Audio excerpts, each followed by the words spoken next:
Howdy, all you delicious people. I'm here today to view Power Rangers episodes. So today, we of course are covering a three-parter from Power Rangers Zeo called There's No Business Like Snow Business. I am of course covering this simply because we have a three-parter that is to have Tommy getting a letter in the juice bar nonetheless, and we come to find that this letter is to be a Dear John letter. The one time that we see Tommy getting a letter from the juice bar, it's to be a Dear John letter from Kimberly. And so we find that Tommy is to take this breakup very hard.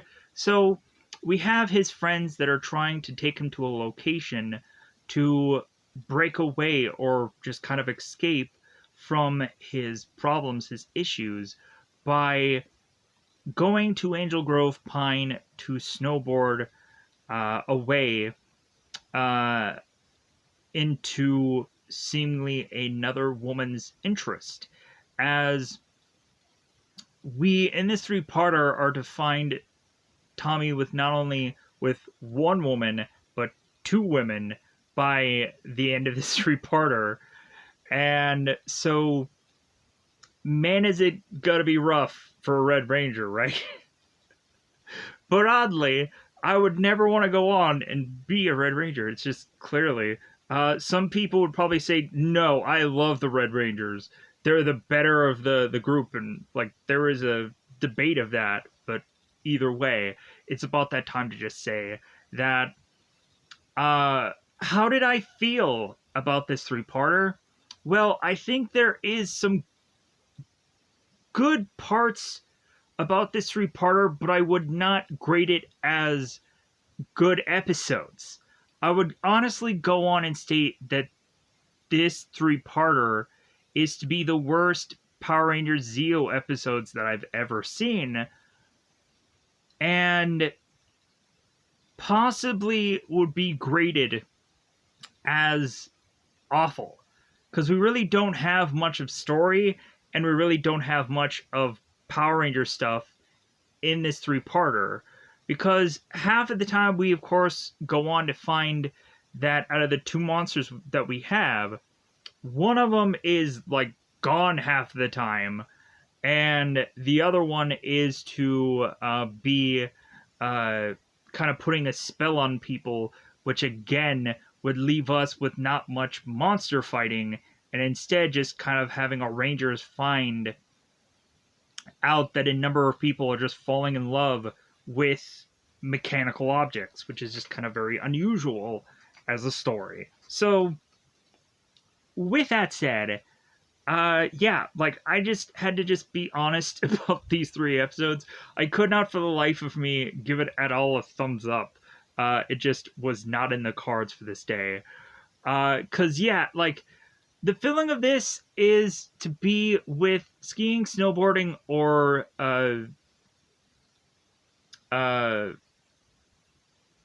snowmobiling, and so yeah, like there's just a lot of clips that I'm like, man, you probably could have gotten these clips from like anywhere to just kind of fill this time, or really we could have just had a bulk of this three-parter be taken up by stunt doubles. So with that said, we go on into, of course, spoilers, because I think it's about that time. And so, with that said, it's about that double 5-time territory. To, of course, state that it is spoiler time, it's about that time you're going to spoil these episodes. So, we, of course, go into episode 15, and so the first thing that we see is Heather Thompson, who is to be this pro snowboarder who is at Angel Grove Pine, and so she wants everybody to come down to not only get autographs from her, but then to tempt people to make their way to Widowmaker, the more complicated course or hill that is to be at Angel Grove Pine. And we have Ernie that is to kind of click away this commercial, and is to talk to both Billy, Tanya, and Kat and state that he doesn't see the attraction of making his way down like a mountain quickly and so on and so forth. Like for me, I had gone on to try skiing once and I had no interest for the rest of my life. But hey, at least I tried it. I brutally hated it to where like there was another opportunity for me to go skiing in school and I was like, no, like I don't like skiing. I don't like doing any of that.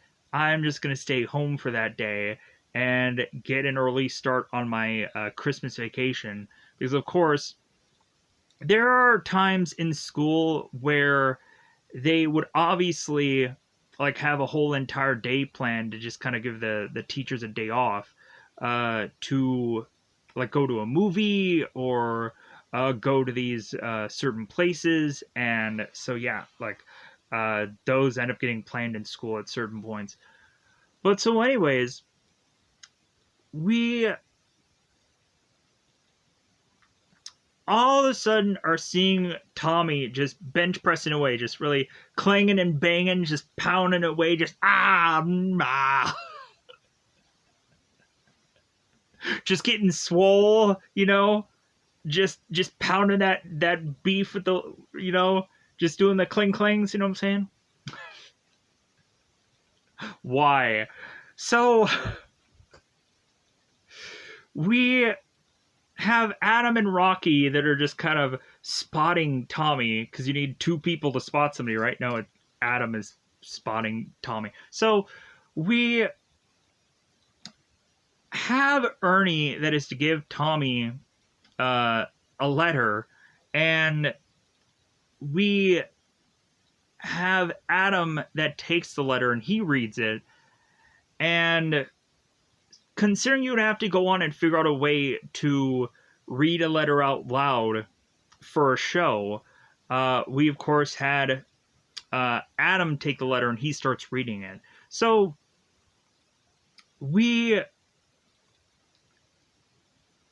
have Adam that is to start to talk about Kimberly and her competition, and everybody's like really jazzed about what Kimberly is doing in her latest gymnastic career. But then we go on to have Adam that is to break it to Tommy that Kimberly is to go on and fall in love with another man and is to dump Tommy through a letter. So we also had a moment where Kimberly is to state that Tommy is like a brother to her, and I thought that also was kind of weird. But so we have Tommy that is to take the letter and just kind of make sure that Adam was to kind of state everything and go through it all. I'm like, then why did Adam read the letter in the first place? So Billy asked Tommy, it's like, well, hey man, are you okay? And we have Tommy that's like I just need some time. And weirdly enough, we just consistently have these times where like Kat is kind of in the background. She's just kind of like, like she has to make these kind of like expressions, just kind of like, oh no, here's my chance, here's my shot, like here's my time now. So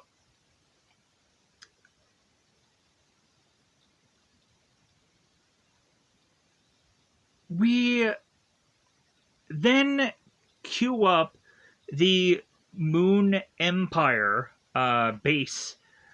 And so we have Queen Machina who is talking about heartbroken people are so pathetic, and Mondo, of course, is to agree, and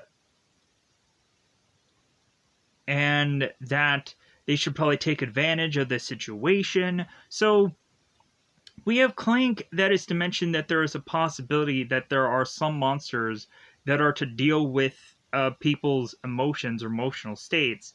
And Sprocket is to mention, like, well, yeah, Robo Cupid.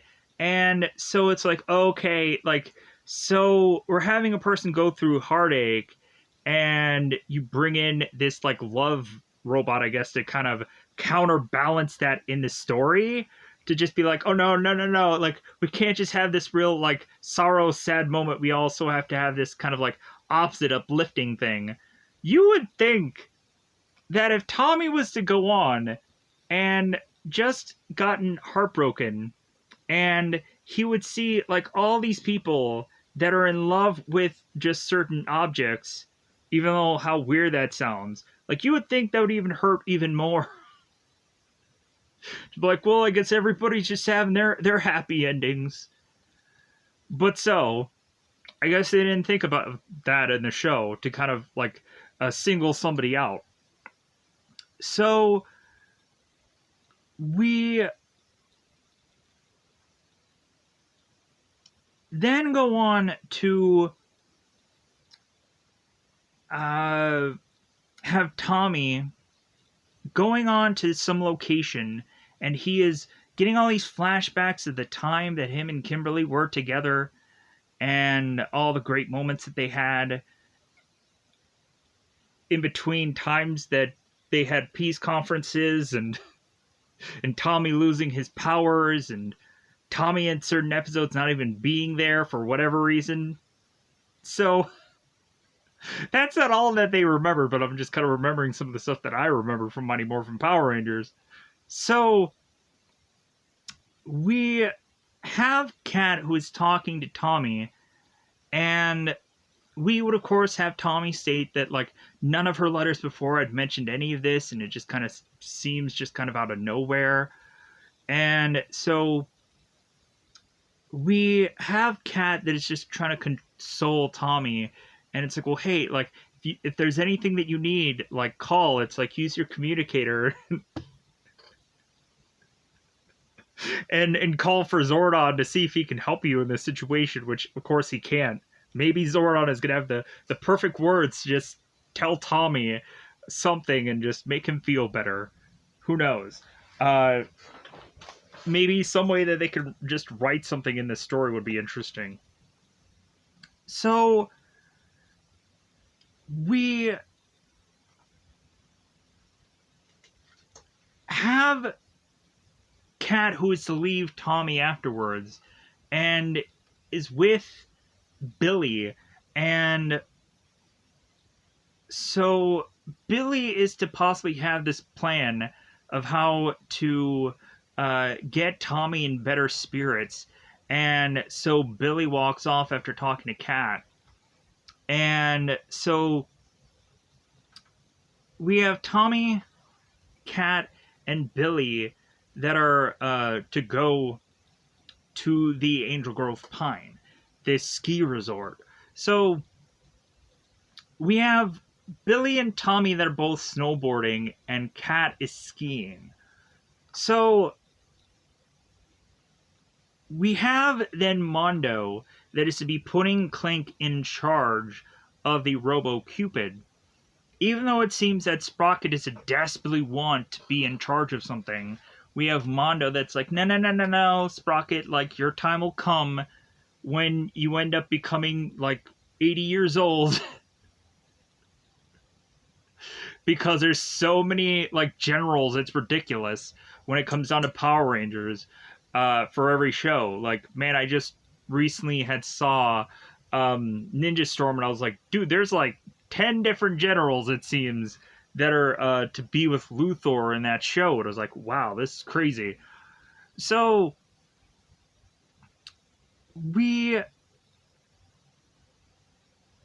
go on to have Robo Cupid that is with Clank. And so Clank tells Robo Cupid its mission, its goal, to make humans fall in love with machines. And all of a sudden, while Robo Cupid is to be looking into the mirror, there is to be a problem that arises that all of a sudden Robo Cupid is to put a spell upon herself that is to quickly fall in love with Clank. We then all of a sudden have Robo Cupid that is running off to try to grab Clank here, and we have Clank that is desperately needing Orbis's help. And so Orbis goes on to blast Robo Cupid to reset her. And so it's like, whew, like, man, like Clank was kind of sweating it out. So we now have to go on and have Robo Cupid have people fall in love with machine-like items. So we all of a sudden have Bulk and Skull who are to be on this motorcycle, and so they're trying to fix it. They're kind of angry about the whole motorcycle, and then Robo Cupid is to put a spell and is to have both Bulk and Skull like being so in love with this motorcycle, it seems like they're almost fighting over it. So we then have the Rangers. We have Rocky, Tanya, and Atom that are to make their way into the juice bar to start to realize that certain people are falling in love with machine-like items, even if they are to not really like these items whatsoever. We find that Ernie is to fall in love with a blender, that Stone is to have fallen in love with an arcade game, and I guess he is to have never gone on and played an arcade game in his life. And then we just see some random extras that are just going on and falling in love with random machine-like objects, like a toaster, something like that, as if we're gonna play out Ghostbusters 2, where we all of a sudden have the toaster dance, and then Peter Venkman puts his hand in the toaster, and we do that whole scene all over again. So it's like, well, if I could just put my finger in the toaster, what else could I put in the toaster? So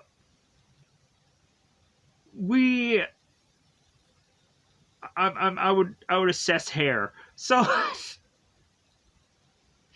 and then you would burn it off. So we then go on and have Queen Machina, who is to state that this is like a master stroke of genius, that they were to have accomplished this goal. And now Mondo's like, well, if only I can get the snowboarding peons and take them out also. And so we have them decide, it's like, well, why don't you just stick the cogs on them? And it's like, all right, that sounds like a good idea. So we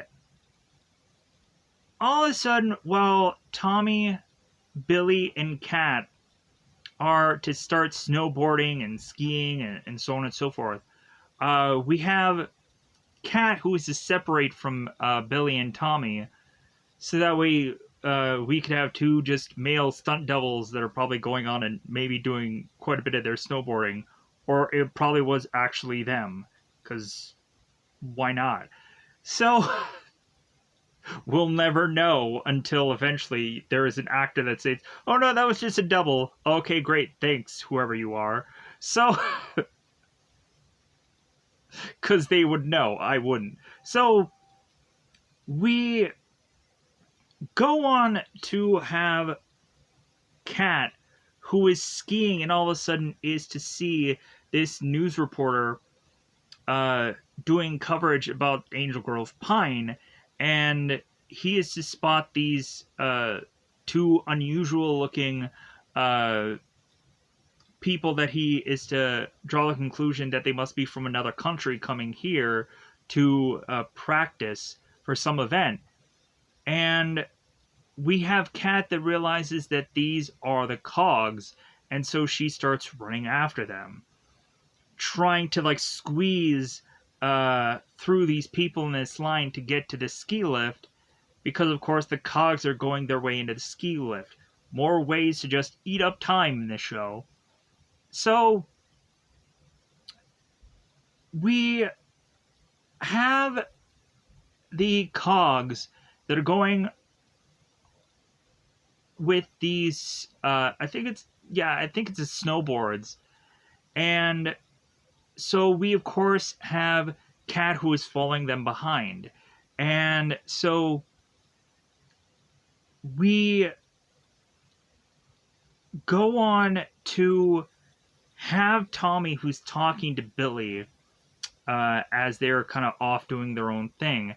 And Tommy is stated, it's like, man, Billy, this was a good idea. Like, it was a good escape. I'm really happy. So we all of a sudden find our characters who are to bump right into Heather Thompson, as Billy is to immediately know who she is. Like, oh yeah, you're Heather Thompson, right? And so she's like, yeah, I am that girl. So we have Heather Thompson that, of course, is to state, it's like, well, hey, like, have you guys tried here? As she goes on to point at this map, the Widowmaker, and both Tommy and Billy realize that, like, well, like, let me pause for a second. All right. So Heather's pointing at this map. Tommy and Billy aren't ready for the Widowmaker. So we have Kat that goes to the Widowmaker herself to get to these cogs. And she's like, well, I don't know if I'm really ready for the Widowmaker, but I guess, like, it's as good as time as any to figure that out.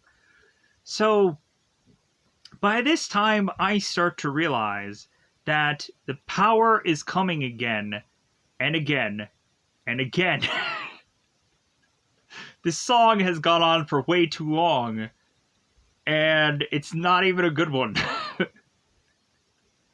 It really is to be like any generic Power Ranger song where it's just like, go Green Ranger, go Green Ranger, go, go. And that's the lyrics for I don't know how many minutes. But there's certain songs that go really well, and then there's others where it just doesn't. And this was one of those times. Here comes the power again. Yeah, it's great. So we have Kat that is to notice that the cogs are removing these out of bounds markers, and she's like, oh no, someone could get hurt. But she doesn't go on and take the out of bounds things and kind of put them back while fighting these cogs, because that's what is to tend to happen next. So Heather, Billy, and Tommy make their way to the Widowmaker, and so Kat morphs to fight off the cogs, which I was like, yeah, like, we get a fighting sequence done in a winter-like environment, which is awesome, because, like, there's only so many times that you can take having the Power Rangers fight in a park somewhere, or possibly a beach, or like, it's nice to just kind of throw in like a certain kind of different setting of an environment. It would be really cool to see the Power Rangers like fighting in the rain at some point, but again, like, you would be worried that the Rangers would eventually catch pneumonia or something like that, and then you wouldn't want your cast members to eventually to get sick. But still, you could take that chance.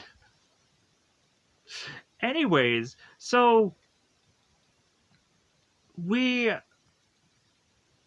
have Kat that is to fight the cogs as Heather and Tommy make their way through the Widowmaker. So we come to find that Heather is to seemingly go in a bad direction and is to fall, and then realize she's going in a bad area. So then she is to almost seemingly fall to her death, as we are to think. We have, of course, Tommy, Billy, and Kat that are to look on, and that, of course, is to kind of end our very first episode. Because, again, there's a lot of snowboarding clips, and there's a lot of things that'll go on and eat up time here. So, the following episode, which, of course, is to be 16, we have Heather holding on to a tree, and she, of course, is just... it's kind of like the Batman Begins thing, where luckily like Bruce is to kind of like stab into this rock as both him and Ra's al Ghul are to be sliding down this hill, and then Bruce is to grab onto this rock and then grab onto Raish or Raz, as they want to go on and have it be pronounced either way in a number of different situations for DC Comics. And we have Bruce is holding on and like, and he like he's struggling. But anyways, so we have Kim, Billy, and Tommy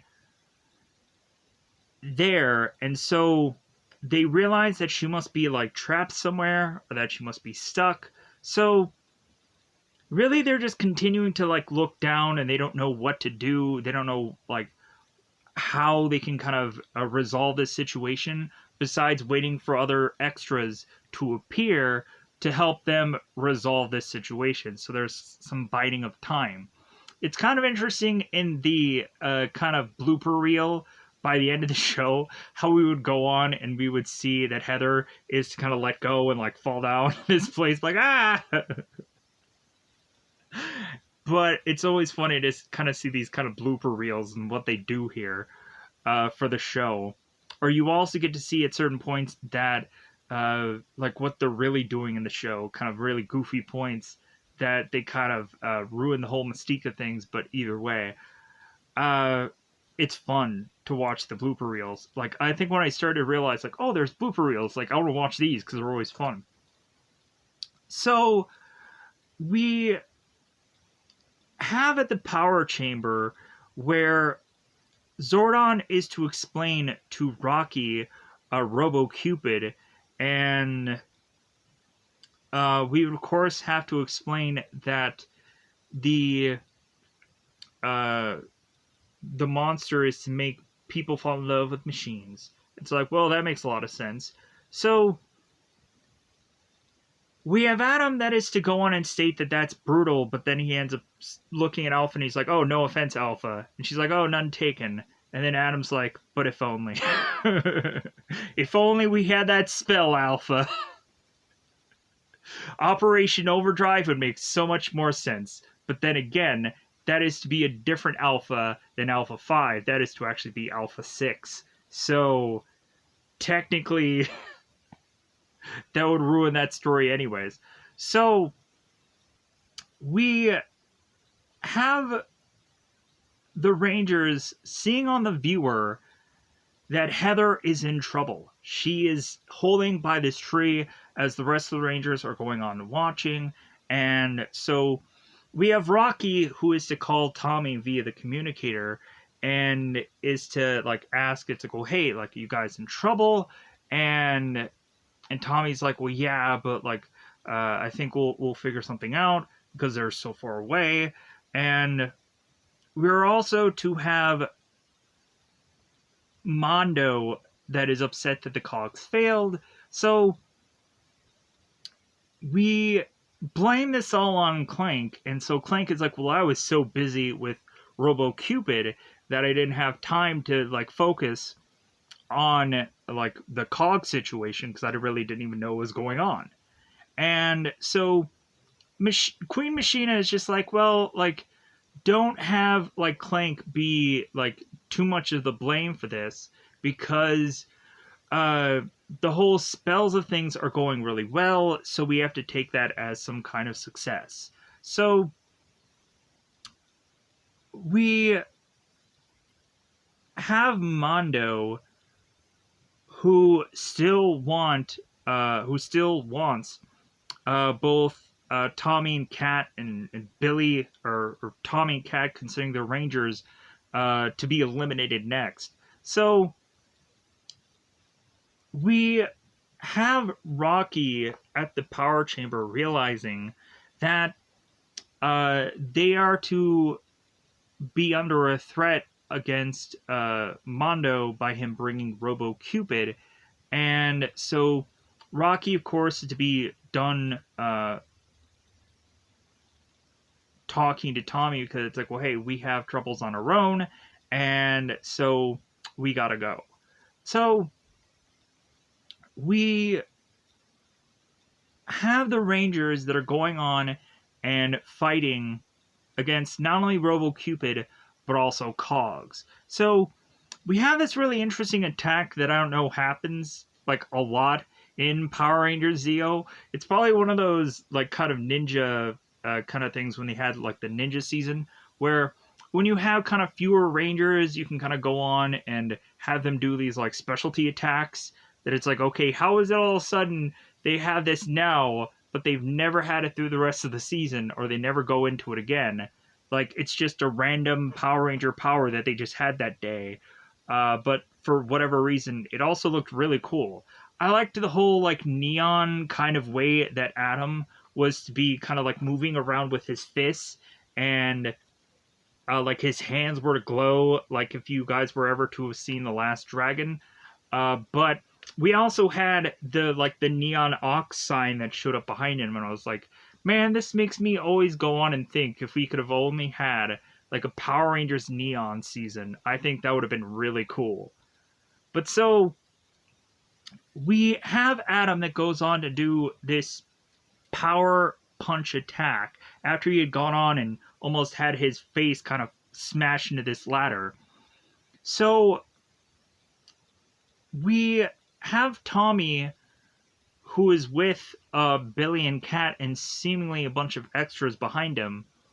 We have Tommy that is to realize, considering all these people have all these coats, if everybody goes on and takes their coats off and just enjoy this fabulous weather. Tommy realizes it's if everybody just goes on and takes off their coat and combine the coats together, it could be like a rope system for Heather to make her way back up to the rest of the people so she can be safe. So Heather ends up getting pulled up here. So Heather states that this area should have been marked so people would not have gone on to fall from it. And Caddis has stated, it's like, well, the markers were removed because, of course, I was fighting Cogs and I was morphed. And so I just like realized that the markers had disappeared as well as the Cogs. And Heather's like, wait a minute, you're a Power Ranger? And Kat was like, oh, whoops, did I have that slip? And no, that's what she should have said. But no, that's not what really happened. So we have Billy that is to tell both Tommy and Kat, it's like, well, hey, shouldn't you guys be doing something? Wink, wink, nudge, nudge, you know? Shouldn't you guys be going off to fight RoboCupid? Because Billy knows what monster is to be for this week because he read the script. So we have Tommy and Kat that are like, oh yeah, like we are needing to like to run off here. So both Tommy and Kat are to morph. Snowgetically. It's not even a word, but I'm mixing it in there. So snow therapeutically, anyways. So that sounded quasi better. So we, oddly enough, have the Rangers that are talking or calling as they're together against RoboCupid. We have them call for the Zords, the Zeo Zords, but then it feels like a wasted effort to get all those Zords out there just to really have the Defender wheel be dropped by the Red Ranger Zord. And I was like, what was the point of that? Why not just call for the Defender wheel and then just have the Defender wheel come out and boom, like take out the monster possibly that way. But so we have the Defender wheel coming in, and so when the Defender wheel was to go on and do its attack, we have Alpha telling Zordon that it seems that the Defender wheel wasn't successful enough to have stopped all these love spells from happening. And so they're like, well, like the Rangers are gonna have to go on and figure out what else to do. So we have Clank that tosses Orbis and is to state that like Orbis is stating that he's doing all the work, and Clank is to kind of toss him around. So we have the Make My Monster Grow moment, as I always like to just state that's what it is, even though it's different seasons and it's different reasons for me to probably state that there's other things really going on here, but still. So Mondo and Machina are to state how like things are to be fair, and Mondo is to state, well, I always like to have things unfair because I'm an evil genius. Yeah. Uh, we have Tommy while he's in the Zord talking to Robo Cupid. Again, we have the word love spell being pronounced this way, and I thought that was very funny.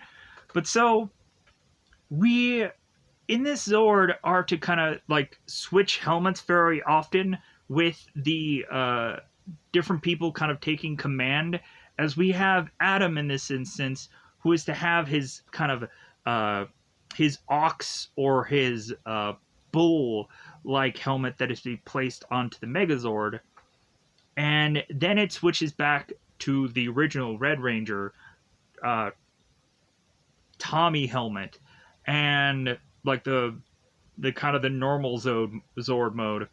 And so we of course have the Saber, and the Saber goes down, and so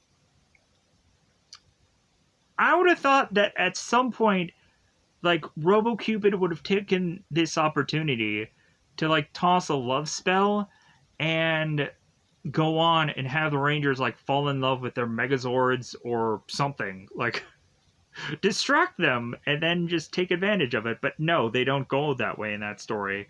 So we have all the love spells that of course are broken, considering RoboCupid is now dead. So we have Mondo upset that no one will be in love with machines anymore. He's very upheavaled by that. And so we all of a sudden have Bulk and Skull who are fighting over this machine called a motorcycle, and then all of a sudden like this heart comes out of their brains bizarrely, and we all of a sudden have them kind of touching like hands, and they're like, what just happened here? And then they all of a sudden just start talking about sports, and I thought that was kind of funny. So we all of a sudden start seeing a number of people whose hearts are to be coming out of their head, and they are to fall out of love with these objects. Like Ernie is to stop falling in love with his blender. Maybe in some points of some scenes that you don't go on and you see Ernie. Ernie is still like, but that blender though. And we have Stone, who is to take these flowers and is to walk away from this arcade game. So now, of course, we go on to have Queen Machina, who is to choose a monster from Mondo's Rogues Gallery. And I immediately want to go on and have this be taken from the Walking Dead Negan scene, where we would, of course, have Negan that is telling the one girl, it's like, make it good. Make it a good choice. Like, have it to where it just annihilates the Rangers in, like, 30 minutes or less.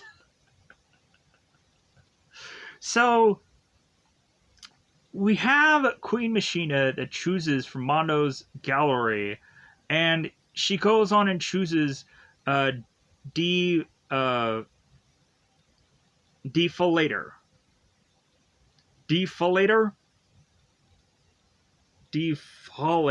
Out of it, I'm gonna butcher it throughout this whole episode.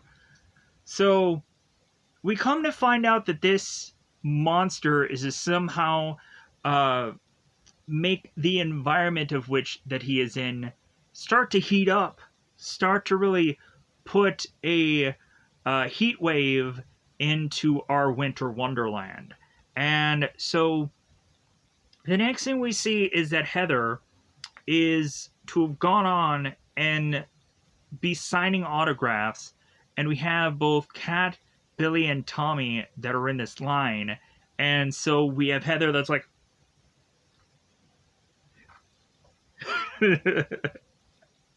Those two other things I made up, but she was to do this. It's like, hey, come over. And we, of course, probably don't have like these three people in the same scene together, but still. Because, of course, camera angles and whatever, what have you. So we seem to have Tommy, who is to have a fan here in Heather, after she, of course, was to save his life. And Tommy is to state to Billy and Kat, it's like, well, hey, like, I wasn't the only one that saved her life here. Like, we did equal amount of work. But still, Billy's like, but yeah, but she's liking you. So, we have King Mondo that is to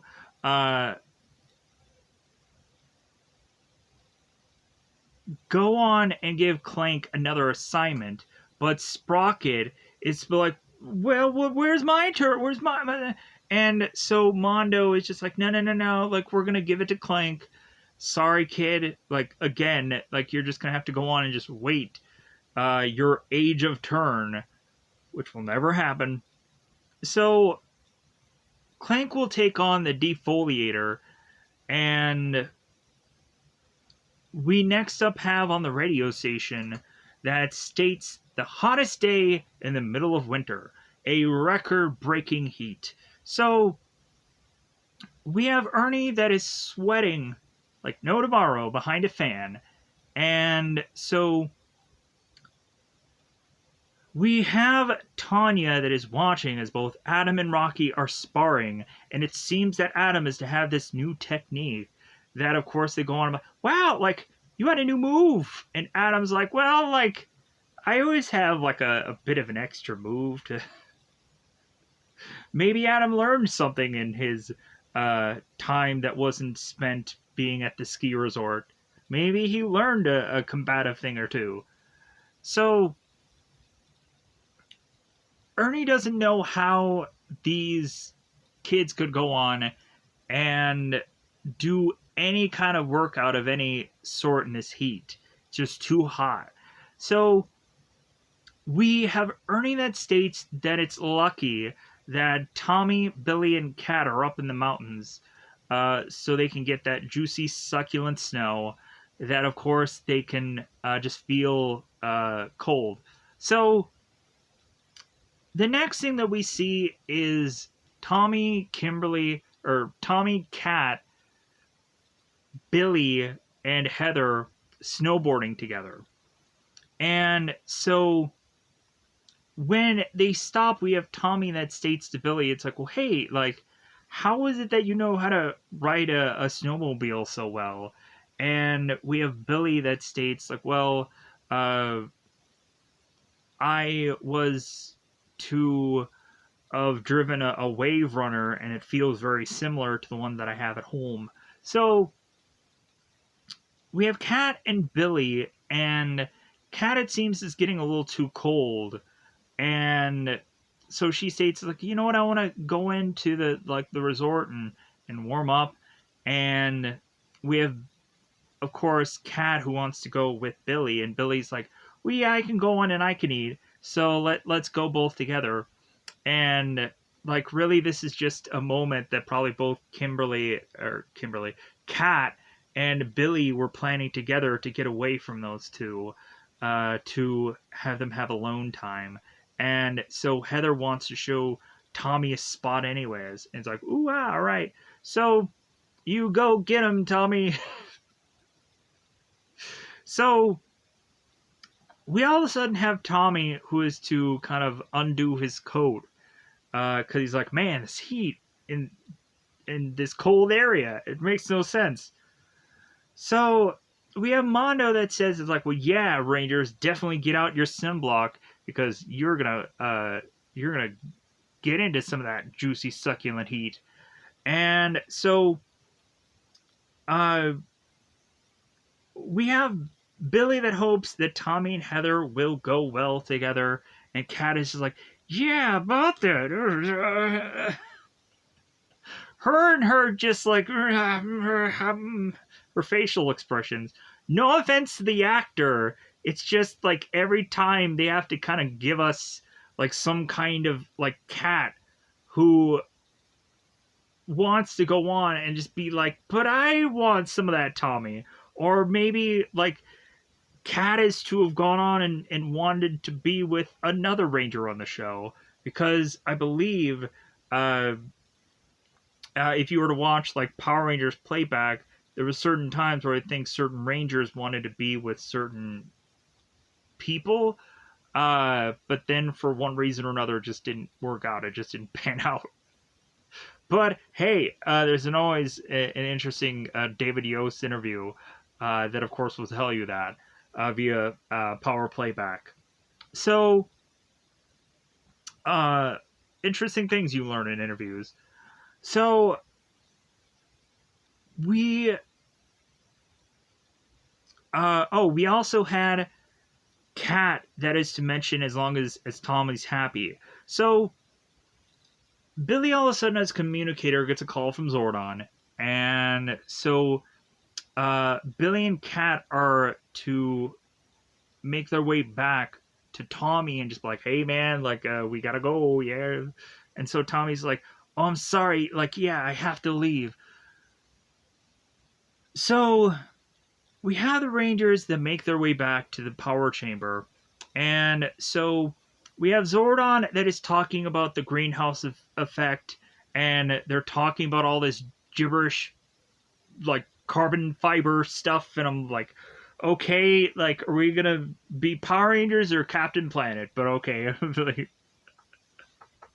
We need to fight about global warming in a Power Rangers episode if we already hadn't had so many things that have just gone on and just made me go, ugh. Like now we have to go and be like, ugh, science. So we we we we transition to Stone talking to Bulk and Skull about how he wants both Bulk and Skull to guard these flowers, because whenever Bulk and Skull would guard anything, it would always go so well now, wouldn't it? So Stone is to state that his flowers are to be judged by this judging tournament thing, and so he wants Bulk and Skull to look after these flowers. And what ends up happening is that Bulk and Skull way overwater the flowers to kill them off, and so then Bulk and Skull then get fake ones to hope that Stone or these judges wouldn't notice any better. And of course they do, and they disqualify Stone. And we even have a point where Bulk and Skull are to even contemplate going to Mexico to try and get away from Stone, because they realize that they're going to get a horrible punishment, which that's what Stone ends up stating. So we then go to have King Mondo that is to tell us that the deflator is to have risen the temperature to 5 more degrees, and Zordon's heat shields for his command center or power chamber will not go on and hold out for very much longer. So we have, of course, Bulk and Skull, who are stating as they kind of water these flowers that there's no way they can get into trouble this time. And so next up that we see Tommy, who is to again bump into Heather with both Billy and Kat present. And so it seems that Heather's like, well, hey, like, I have a whole night plan. Like, let's get together and do something. And so we have Billy and Kat that walks off, but then realize that there is an emergency. And so they come back to Tommy. And so Tommy's like, again, it's like, well, I'm sorry. Like, I know that you planned a whole night for us together, but busy. Sorry. Gotta go. Can't explain it, but I gotta go. And so we have Billy that goes on to talk to Alpha, and Alpha can't figure out a way to track the problem that has arisen. And so Billy is stated, it's like, well, how about you go on and try to track it through like imagery, um, and kind of have it be locked onto that. So we have Alpha that has realized, all right, like Billy is making to make a lot of sense. So we have Billy that, of course, is to find the problem, and so he calls Alpha, or he tells both Alpha and Zordon that the rest of the Rangers need to be called to be alerted to this threat. So we have Zordon that tells the Rangers all about the monster, the defoliator, the defolator. Some of these monsters just have these names, which I'm like, why would you go on and have these names be spoken for this show? Like, I get it that it all like is to make sense for the name of the monster, but it seems that this monster honestly could have gone on and been anything in this episode, because it really doesn't have any real like matching the visual and name with the monster, because it doesn't really need to be, because it's barely seen in the show. One monster that I thought looked really cool was a monster called Mean Screen. I was like, all right, like you had a character that has this kind of a visual upon its face that is to kind of give me the standby screen, and I was like, ooh, what is this? And then I went into more of it, and I was like, all right, like I want to see this episode, and probably that'll be tomorrow's, where I'm gonna kind of mix it up and do kind of 3 different random episodes from 3 different random seasons. We'll see how that goes. So we go on and have the Rangers that are to go out to face against this monster, to go for the Zeo Megazords. Billy hopes that the Rangers will defeat this monster quickly, because of course their equipment is starting to overheat. So Tommy says this monster is too tough, and so it seems that both the Pink and the Yellow Ranger are to change the helmets of the Zeo Megazord, so we can go on and have certain different changes of attacks. So we then have the Saber that is to go on and Kasling, and we are to think that the monster is to be dead. But what happens is we have the defoliator that is to go from big monster to then smaller monster. The Rangers are to be over its body, and we have never gone on and seen this scene before, so like I just don't quite get how any other time we would have the Rangers. Like, would we have seen other dead bodies of monsters just being on the ground before? And the Rangers would be like, hey, dead body, another dead monster today. I'm a little confused. So we find out that the Saber doesn't defeat the monster finally. And I'm like, yeah, this should happen all the time. So we then go on to have the Rangers, who are thinking like all is well, that they can just go and do their normal run-of-the-mill day thing. And so Ernie is to be at the juice bar, realizing like, man, like I'm glad that this whole heat wave is over, and summer should never be in the middle of winter, as he's going on and stating this to Adam, Rocky, and Tanya. So we also have Tanya that is to state that Forest Services had brought in some trees to kind of equal out the environment, I believe. So Kat asks Ernie about whether or not he's going on and still doing his inventory, and he's going to close early tonight. And we have Ernie that says, yeah, like I'm counting several different fruits, and so yeah, I'm gonna be doing that.